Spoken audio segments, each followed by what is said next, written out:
جیسا کہ آپ کے علم میں ہے، آج انڈیا کے بہت بڑے شہر احمد آباد کے اندر آسٹریلیا اور انڈیا کا ایک فائنل میچ ہو رہا ہے ورلڈ کپ 2023 کا۔ کرکٹ کی دنیا میں ایک بہت بڑا میچ ہے، اور یہ پھر دوسرا انڈیا کے اندر ہو رہا ہے، یہ اس سے بھی ایک بہت بڑی بات ہے۔ دوران میچ جب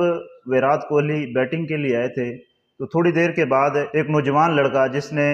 فلسطین کی شرٹ پہنی ہوئی تھی وہ فوراً ہی گراؤنڈ کے اندر آ گیا اور ویرات کوہلی کو گلے لگانے کی کوشش کی۔ آپ کو یاد ہوگا کہ انڈیا اس وقت اسرائیل کو فل سپورٹ کر رہا ہے،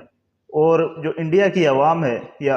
اوورآل پوری دنیا کے اندر جتنی بھی پبلک ہے وہ اس وقت پوری کی پوری فلسطین کے حق میں ہے، ہیومن رائٹس کے نام پر۔ اور مسلمانوں کا تو ویسے ایک